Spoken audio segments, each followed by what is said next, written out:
Hello friends, આજે હું તમારી સાથે શેર કરીશ ના તો વણવાની ઝંઝટ કે ના તો કોઈ પણ જાતની મહેનત વગર તૈયાર થતી શિયાળુ સ્પેશિયલ ફરસી પૂરીની રેસીપી. તો શિયાળામાં બાજરી ખાવાના અનેક ફાયદા હોય છે. આજે આપણે આ પૂરીને બાજરી અને ઘઉંના લોટ સાથે ખાવામાં એકદમ ફરસી અને ખસ્તા તૈયાર કરશું. સાથે મેથી અને રેગ્યુલર મસાલા સાથે પૂરીને સ્વાદમાં એકદમ ટેસ્ટી બનાવશું અને તે મિનિટોમાં ડબ્બો ભરીને તૈયાર થઈ જશે. તો ચાલો રેસીપી શરૂ કરીએ. ખસ્તા અને એકદમ ક્રિસ્પી ફરસી પૂરી બનાવવા માટે મેં બાજરીનો લોટ લીધેલો છે. તો વાટકીના માપથી 2 વાટકી જેટલો બાજરીનો લોટ મિક્સિંગ બાઉલમાં એડ કરી દઈએ. સાથે તે જ વાટકીના માપથી મેં ઘઉંનો લોટ લીધેલો છે. રેગ્યુલર રોટલી કરવા માટે જે લોટ વાપરતા હોય તે જ લીધેલો છે. તો બાજરી જેટલા જ પ્રમાણમાં એટલે કે 2 વાટકી જેટલો ઘઉંનો લોટ મિક્સિંગ બાઉલમાં એડ કરી દઈએ. તો જેને એકદમ સહેલું માપ, જેટલો મેં બાજરીનો લોટ લીધેલો છે તેટલો જ મેં ઘઉંનો લોટ લીધેલો છે. બંનેનું માપ સરખું રાખેલું છે. હવે બંને લોટને એકદમ સારી રીતે ભેગા કરી લઈએ અને લોટના સેન્ટરમાં એક ખાડો કરી લઈએ. અને હવે પૂરીના મોણ માટે મેં તેલ લીધેલું છે. તો આ રીતની મોટી ચમચીના માપથી 4 મોટી ચમચી જેટલું તેલ પેનમાં એડ કરી દઈએ. અને હવે લોટમાં એડ કરવા માટે મેં 3 મોટી ચમચી જેટલા સફેદ તલ લીધેલા છે. તેને તેલમાં એડ કરીને સારી રીતે સાતળી લઈએ. તો તલને આ રીતના તેલમાં એડ કરીને સાતળવાથી તે એકદમ સારી રીતે ફૂલી જાય છે અને પૂરીના લોટમાં સારી રીતે ભળી જાય છે. હવે મેં અહીંયા 1 મોટી ચમચી જેટલી લીલા મરચાંની પેસ્ટ લીધેલી છે. તેને એડ કરીને સારી રીતે સાતળી લઈએ. હવે મેં 1 વાટકી જેટલા સુધારેલા મેથીના પાન લીધેલા છે. તેને તેલમાં એડ કરીને હાઈ ગેસની ફ્લેમ પર ફક્ત 1 મિનિટ માટે સાતળી લઈએ. તો આ પૂરીને આપણે એકદમ ખસ્તા અને ફરસી તૈયાર કરવાની છે. એટલે આપણે લોટમાં મુઠ્ઠી પડતું મોણ એડ કરવાનું છે. 1 કપ લોટ સાથે 1 મોટી ચમચી જેટલા તેલનું માપ એકદમ પરફેક્ટ છે. અહીંયા મેં 4 કપ લોટ લીધેલો છે એટલે મેં 4 મોટી ચમચી જેટલા તેલનો ઉપયોગ કરેલો છે. તેલની જગ્યાએ તમે મોણ તરીકે ઘીનો ઉપયોગ પણ કરી શકો છો. સાથે આપણે મેથીને થોડી સાતડીને લોટમાં એડ કરીએ છીએ. મેથીને સાતળવાથી તે સોફ્ટ તો થઈ જાય છે પણ તેમાં રહેલો મોઇસ્ચરનો ભાગ વયો જાય છે અને પૂરી લાંબા સમય સુધી સારી રહે છે. અહીંયા જો ઘરમાં તાજી મેથી ના હોય તો તમે કસૂરી મેથીનો ઉપયોગ કરીને પણ પૂરી બનાવી શકો છો. સાથે આ પૂરીને આપણે બાજરીના લોટ સાથે બનાવીએ છીએ એટલે આપણે મેથીને વધુ પડતી એડ નથી કરવાની, નહીં તો પૂરી થોડી કડવાશવાળી થઈ જશે. 4 કપ લોટ સાથે 1 કપ જેટલા મેથીનું માપ એકદમ પરફેક્ટ છે. તો લગભગ 1 થી 2 મિનિટ જેવું થઈ ગયું છે અને મેથી એકદમ સારી રીતે સતળાઈ ગઈ છે. આપણે તેને ઓવરકુક નથી કરવાની. તો હવે તેને લોટમાં એડ કરી દઈએ. સાથે બીજા મસાલામાં 1 ચમચી જેટલો હળદર પાવડર, 1 ચમચી લાલ મરચું પાવડર, 1 ચમચી જેટલા અજમાને હાથેથી ક્રશ કરીને એડ કરી દઈએ. સાથે 1 પિંચ જેટલી હિંગ, સ્વાદ પ્રમાણે મીઠું અને મેં 1 મોટી ચમચી જેટલું અધકચરું ક્રશ કરેલું જીરું લીધેલું છે. સાથે 1 નાની ચમચી જેટલા અધકચરા ક્રશ કરેલા મરીના દાણા લીધેલા છે. સાથે મેથીની કડવાશને બેલેન્સ કરવા માટે 1 મોટી ચમચી જેટલી દળેલી ખાંડ એડ કરી દઈએ. હવે બધી જ વસ્તુને લોટમાં સારી રીતે મિક્સ કરી લઈએ. તો બધી જ વસ્તુ એકદમ સારી રીતે મિક્સ થઈ ગઈ છે અને લોટનું ટેક્સચર આ રીતનું ક્રમ્બલી તૈયાર થયું છે. જેને હાથમાં દબાવીએ તો તે સારી રીતે બાઇન્ડ થઈ જાય છે. મીન્સ આપણા લોટમાં તેલનું મોણ એકદમ પરફેક્ટ છે. અને હવે લોટ બાંધવા માટે મેં છાશ લીધેલી છે. તેને થોડી થોડી એડ કરતા જઈને આપણે પૂરી માટેનો કઠણ લોટ બાંધી લઈએ.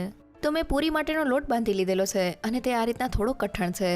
આ રીતનો લોટ બાંધવા માટે મારે 1 કપ જેટલી છાશની જરૂર પડેલી છે. તો હવે તૈયાર થયેલા લોટ ઉપર થોડું તેલ એડ કરીને લોટને એકદમ સારી રીતે મસળી લઈએ. તો લગભગ 2 થી 3 મિનિટ જેવું થઈ ગયું છે અને લોટ એકદમ સારી રીતે મસળીને આ રીતનો સ્મૂથ તૈયાર થઈ ગયો છે. અને હવે લોટને રેસ્ટ આપ્યા વગર ફટાફટ પૂરી બનાવવા માટે થોડો લોટ હાથમાં લઈ લઈએ અને તેમાંથી નાની સાઇઝનો લુઓ તૈયાર કરી લઈએ. અને હવે આ રીતના બધા જ લુઓને તૈયાર કરી લઈએ. તો પૂરી માટેનો લોટ બંધાઈ ગયો છે. અહીંયા પૂરીને આપણે ખસ્તા અને ફરસી બનાવવાની છે એટલે આપણે લોટને કઠણ જ બાંધવાનો છે. જો આપણો લોટ ઢીલો હશે તો પૂરી ક્રિસ્પી નહીં થાય. સાથે અહીંયા પૂરીનો લોટ આપણે પાણી સાથે નહીં પણ છાશથી બાંધેલો છે. કારણ કે પૂરીને આપણે બાજરી અને ઘઉંના લોટ સાથે બનાવીએ છીએ એટલે પાણીની જગ્યાએ જો આપણે છાશનો ઉપયોગ કરશું તો પૂરી સ્વાદમાં એકદમ ટેસ્ટી લાગશે. સાથે આપણે લોટને જરા પણ રેસ્ટ નથી આપવાનો, નહીં તો આપણો લોટ ઢીલો થઈ જશે અને પૂરી બરાબર નહીં થાય. તો હવે ફટાફટ લોટ સાથે પૂરીને બનાવી લઈએ. હવે વણવાની ઝંઝટ વગર ફટાફટ પૂરીને તૈયાર કરવા મેં પ્લાસ્ટિક લીધેલું છે. તમે ઘરમાં રહેલી કોઈ પણ કોથળીનો ઉપયોગ કરી શકો છો. હવે તેને થોડા તેલથી ગ્રીસ કરી લઈએ જેથી લોટ પ્લાસ્ટિક સાથે ચોટે નહીં. અને હવે લુવાને પ્લાસ્ટિક ઉપર થોડા અંતરે રાખી દઈએ. હવે તેની ઉપર બીજા પ્લાસ્ટિકને આ રીતના રાખી દઈએ અને હવે આ રીતની વાટકીની મદદથી લુવાને પ્રેસ કરતા જઈને પૂરીને તૈયાર કરી લઈએ. અને હવે પ્લાસ્ટિકને ખોલીને જોઈએ તો એક સાથે આપણી 10 નંગ જેટલી પૂરી તૈયાર થઈ ગઈ છે. તો હવે તળતી વખતે પૂરી ફૂલે નહીં તેના માટે છરીની મદદથી તેમાં થોડા કાપા કરી લઈએ. તો મેં બધી જ પૂરીમાં કાપા કરી લીધેલા છે. હવે તળવા માટે પૂરીને પ્લાસ્ટિકથી અલગ કરી લઈએ. તો મિનિટોમાં આપણે એકદમ ફટાફટ આ ફરસી પૂરી તૈયાર થઈ જાય છે. હવે પૂરીને તળવા માટે મેં તેલને ગરમ કરી લીધેલું છે. ગરમ તેલમાં પૂરીને તળવા માટે એડ કરી દઈએ. તો મેં કડાઈમાં સમાય તેટલી પૂરી એડ કરી દીધેલી છે. હવે પૂરી આ રીતના તેલમાં ઉપર આવે એટલે તેને ઝારાની મદદથી બંને બાજુ ફેરવતા જઈને ગોલ્ડન બ્રાઉન અને ક્રિસ્પી થાય ત્યાં સુધી તળી દઈએ. તો પૂરીને તળતી વખતે આપણે ગેસની ફ્લેમ મીડિયમ રાખવાની છે. તો લગભગ 6 થી 7 મિનિટ જેવું થઈ ગયું છે અને પૂરી એકદમ સારી રીતે તળાઈ ગઈ છે. પૂરી ક્રિસ્પી થવાની સાથે ઉપરથી ગોલ્ડન બ્રાઉન પણ થઈ ગઈ છે. તો હવે તેને ઝારામાં લઈ લઈએ. તો આપણી ફરસી પૂરી તૈયાર થઈ ગઈ છે. અહીં આપણે પૂરીને વણવાની નથી. બસ પ્લાસ્ટિકને થોડા તેલથી ગ્રીસ કરીને તેની ઉપર લુવા રાખીને આપણે પ્રેસ કરશું તો પૂરી તૈયાર થઈ જશે. બસ આપણે પૂરીને થોડી પતલી રાખવાની છે જેથી તે એકદમ ક્રિસ્પી તૈયાર થાય. સાથે આપણે પૂરીને મીડિયમ ગેસની ફ્લેમ પર બંને બાજુથી ગોલ્ડન બ્રાઉન થાય ત્યાં સુધી તળી લેવાની છે. પૂરીને આપણે બાજરીના લોટ સાથે બનાવીએ છીએ એટલે આપણે તેને હાઈ ગેસની ફ્લેમ પર નથી તળવાની, નહીં તો તે અંદરથી કાચી રહી જશે. તો હવે તૈયાર થયેલી પૂરીને તમને તોડીને બતાવી દઉં. તો આપણી ડબ્બો ભરીને ફરસી પૂરી તૈયાર થઈ ગઈ છે. હાથમાં લઈને પૂરીને તોડીને જોઈએ તો પૂરી ખાવામાં એકદમ ખસ્તા અને ક્રિસ્પી તૈયાર થઈ છે. એકવાર તેને જરૂરથી ટ્રાય કરજો.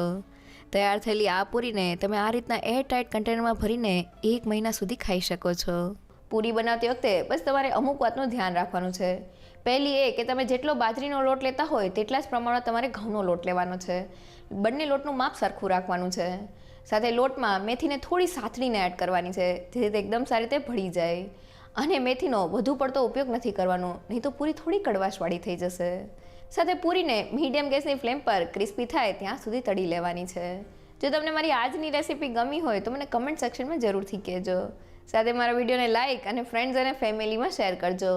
અને મારી ચેનલને સબસ્ક્રાઈબ કરવાનું ના ભૂલશો. તો ફરી મળીએ એક નવી રેસીપી સાથે.